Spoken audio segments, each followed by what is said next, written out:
wa min ayatihi an khalaqa lakum min anfusikum azwaja litaskunu ilaiha wa ja'ala bainakum mawaddatan wa rahma inna fi dhalika la ayatin liqaumin yatafakkaruna.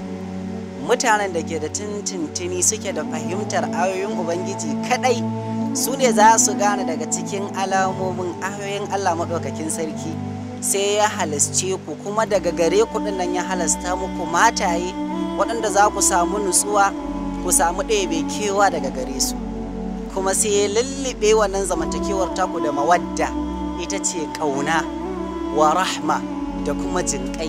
Malamai suka ce ƙaunar daga gurin mace ake samu saboda ita ce 'yar kwalisa, ita aka sani da soyayya. Rahma kuwa daga gurin namiji ake, saboda shine yake da ri'aya ta gida, shine zai ji kai, wato sakamakon wannan kauna kenan da aka nuna masa. Wannan kaunar, wannan zaman lafiyan da kwanciyar hankalin da sukunin da yake wanzuwa a gidan aure yana samu asali ne lokacin neman aurenka, yayin da ka je ka ɗauko mace ta ƙwarai ka siyo wannan farin cikin gidanka, yayin da ka ɗauko akasin haka ka siyo akasin haka a gidanka. Annabin sallallahu alaihi wasallam sai ya ba mu shawara dan siyo wannan farin cikin a gida, yake ba da labarin tunkahul mar'atu li arba'in ala shinshinatin nas, yani ala adatin nas, galibu adatan nas, a al'adan mutane suna auren mace ne saboda abubuwa guda hudu: li hasabiha, dan yar wani ce, auli jamaliha, ko kyakkyawa ce, auli maliha, ko kuma don dukiyarta. Amma annabi ya ce far bi zati dini taribat yadaka, hannunka zai albarka, gidanka zai kyau, wannan sukunin zai wanzu idan ka je ka ɗauko macen da take da addini. Akwai wasu hanyoyi a yau da za ka iya fahimtar mace tana da addini sakamakon cakuɗuwar nan da ake tare da ake da su tsakankanin maza, tsakankanin mace ta kwarai da kuma akasin haka. Ga wasu hanyoyi guda uku. Na farko, ita tsoronta da Allah da kuma kunyarta.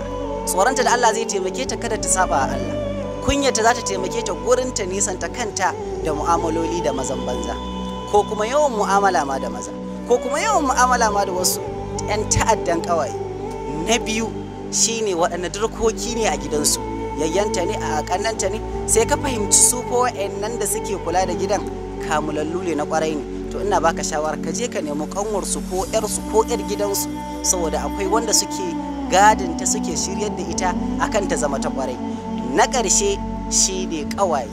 Su wane ne ƙawayenta? Anil mar'i la tas'al wa absir qarinahu. In kana son ka gane halin mutum, duba abokanansa, domin aboki yana kwaikwayar halayyar aboki ne.